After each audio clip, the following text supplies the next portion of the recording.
So let's talk about something that sounds really simple, but is actually a legal minefield.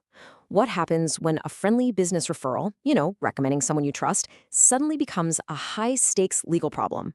Well, in the world of real estate, that's exactly what's going on right now. I mean, just imagine hearing this offer: send me your mortgage customers and I'll pay you. According to Greg Scher over at NFM Lending, that's what some of his competitors are doing. It's so blunt, right? And it puts lenders in a really tough spot. Do you play the game and risk breaking the law? Or do you stick to the rules and maybe lose a ton of business? And we are not talking about a small kickback here, like a gift card or something. No, the offer was a whopping $2,000 per loan just for sending a customer their way. That kind of money, it changes everything. So yeah, this creates what we're calling the $2,000 problem. Because this isn't really about just one company's deal. What it does is rip the cover off a huge industry-wide confusion about what's legal and what's not when it comes to referrals. And here's the central paradox, the thing that makes this so weird. In almost any other business, if you pay someone for a lead, that's just a finder's fee. It's totally normal business. But in real estate, it is a massive red flag. So why? Why is real estate so different? Well, to get that, we've got to jump in the time machine. The entire problem comes from a law that was written when the industry was, a completely different beast. We're trying to use an analog rulebook to play a very, very digital game. Okay, so the law at the heart of all this is called RESPA, the Real Estate Settlement Procedures Act. It was meant to protect people like you and me from getting gouged with inflated costs. The most important part, Section 8, basically says you can't give or accept any thing of value for a business referral. Seems simple, right? Yeah, not so much. All the confusion boils down to this one little phrase, thing of value. See, they wrote it to be super broad on purpose, to stop people from finding loopholes. But now, that vagueness is the whole problem. Does it mean cash? Of course. But what about, say, co-branded advertising, or giving someone access to special software? What about just promising to send referrals back and forth?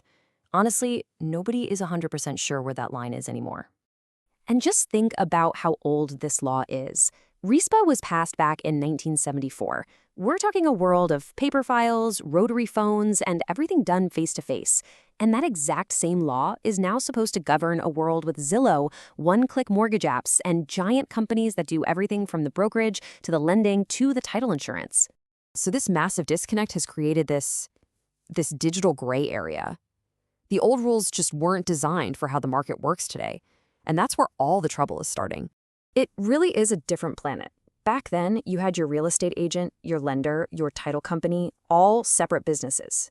Today, you've got these huge digital platforms where advertising, referrals, and all these different services just blend together. How is a law from 1974 supposed to figure that out? And to make it all even murkier, the main federal agency in charge, the Consumer Financial Protection Bureau, or CFPB, well, they've kind of backed off enforcing RESPA lately. They've even dropped some lawsuits they had already started. Which, brings up a pretty big question. If the feds aren't enforcing the rules as much, does that mean it's just a free-for-all? Who's going to step in and be the referee? The answer? Private law firms. We're seeing this huge wave of what people in the industry are calling copycat lawsuits.